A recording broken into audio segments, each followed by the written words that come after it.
Halo semua, selamat datang di channel Flame D yang terhormat. Bagi yang belum subscribe, diwajibkan untuk subscribe terlebih dahulu, dan hidupkan lonceng notifikasinya biar tidak ketinggalan pesawat ulang-alik. Hahaha.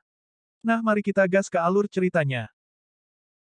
Xiao Yan tidak menyangkalnya, dia mengangguk, dia secara alami tahu ini dengan jelas, tetapi pada kenyataannya, Xiao Yan memiliki banyak kekuatan tempur. Jika itu adalah musuh yang dapat dihadapi dewa, Xiao Yan tidak akan pernah terlalu bergantung pada avatar dewa asli.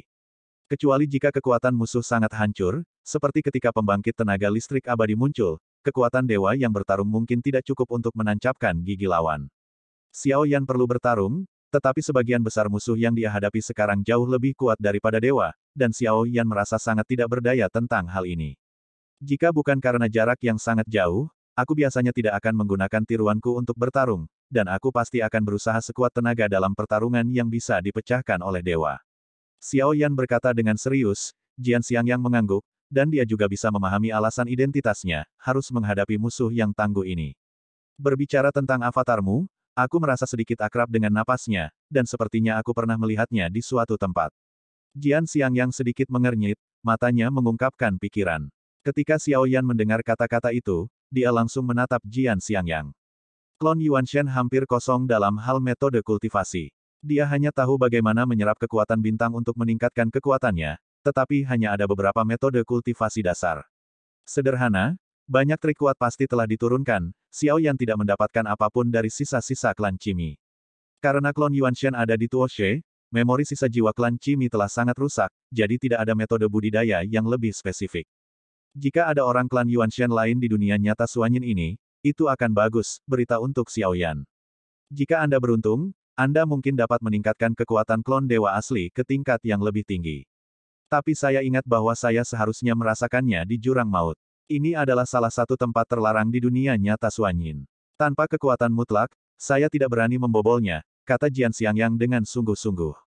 Apakah orang yang senior melihat darah yang persis sama dengan kloningku? Xiao Yan bertanya, dunia ini sangat besar, jadi dia jelas bukan satu-satunya yang memiliki tubuh abadi, dan sangat mungkin mereka mirip.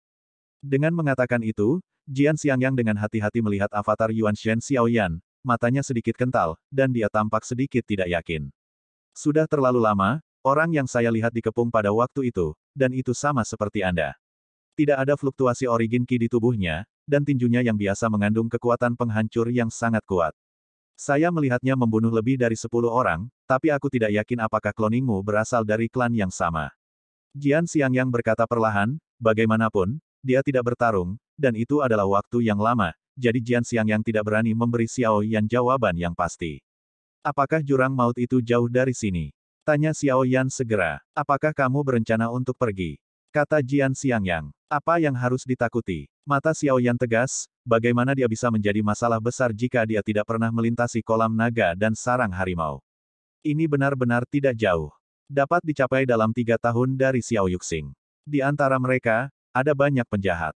Bahkan orang-orang di wilayah kutub jurang tidak akan memasuki istana dengan terburu-buru. Jika kamu ingin pergi, kamu sebaiknya mental siap.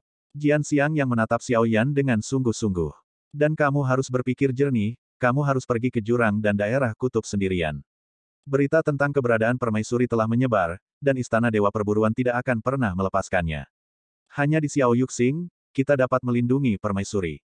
Jian Xiangyang melanjutkan. Kata Xiao Yan. Pada saat ini, permaisuri melangkah keluar dari kaki teratai.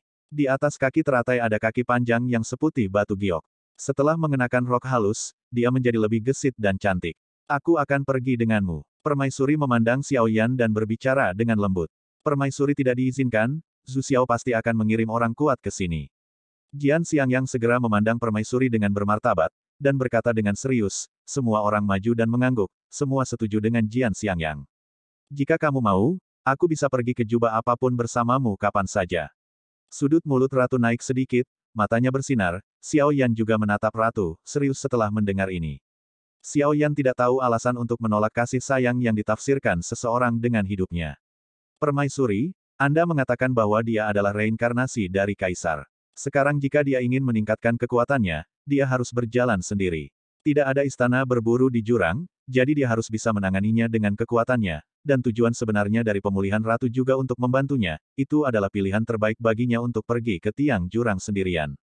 Jika dia bisa keluar dari tiang jurang sendirian, maka kekuatannya pasti akan menjadi sangat meningkat. Terlalu banyak membantu sekarang belum tentu merupakan hal yang baik untuknya. Semua orang membuka mulut mereka untuk membujuk permaisuri, tetapi bahkan jika semua orang memiliki segala macam kata. Permaisuri selalu memandang Xiao Yan dengan matanya yang indah, dan dia hanya menunggu jawaban Xiao Yan. Saya membutuhkan pengalaman dan krisis untuk tumbuh, jadi kali ini saya akan sendirian. Xiao Yan berkata dengan lembut, menatap permaisuri selembut mungkin. Pada saat ini, Xiao Yan melakukan yang terbaik untuk memainkan peran yang dihormati permaisuri. Oke, permaisuri tersenyum dan menganggukkan kepalanya dengan lembut, seperti kucing jinak, mematuhi apapun yang dikatakan Xiao Yan. Jika kamu siap, aku akan membawamu ke istana berburu, dan membunuh mereka di semua tempat. Kata permaisuri, matanya berubah menjadi bulan sabit. Kata-kata biadab ini sepertinya keluar dari mulutnya, dan sepertinya lebih seperti hal yang romantis. Xiao Yan sedikit terkejut ketika mendengar kata-kata itu, dan kemudian senyum muncul di bibirnya, wajah. Permaisuri mengangguk. Semua orang menghela nafas lega. Ketika permaisuri setuju untuk tinggal di Xiao Yuxing, batu besar di hati mereka juga jatuh. Jika permaisuri bersikeras untuk pergi, mereka tidak bisa berbuat apa-apa. Jian Xiangyang mengeluarkan slip giok pada saat ini, menyerahkannya kepada Xiao Yan. Ini adalah arah ke kutub jurang, yang disebut kutub jurang, sebenarnya itu adalah ruang tingkat tinggi, tetapi hanya dipaksa untuk memasukinya, generasi. Sebelum ini, aku harus memberitahumu, setelah memasuki jurang kutub, pikirkan urusanmu sendiri, dan jangan percaya siapapun. Jian Xiangyang berkata dengan sungguh-sungguh. Xiao Yan mengambil slip batu giok dan menganggukkan kepalanya. Seluruh dunia Suanyin True World kurang dari 1/1000 ukuran dunia Sengsi, dan jumlah Jiekong dan bintang tidak dapat dibandingkan dengan Sengsi. Justru karena dunia nyata Suanyin tidak besar, sumber dayanya relatif terkonsentrasi, dan pada saat yang sama, ada banyak orang kuat. Sejak Xiao Yan memasuki dunia nyata Suanyin, pada kenyataannya, dia belum benar-benar memahaminya, dunia nyata Suanyin. Saya khawatir jika Anda ingin bertahan hidup di sini, itu akan menjadi lebih kejam. Yang kuat lahir dan peluang ada di mana-mana, jadi di sini, hukum bahwa yang kuat hidup dan yang lemah mati akan diperbesar tanpa batas. Anda harus lebih waspada dan lebih baik dalam kamuflase, karena dalam kegelapan, Anda hanya percikan, dan eksposur seperti mendorong diri Anda ke dalam kegelapan.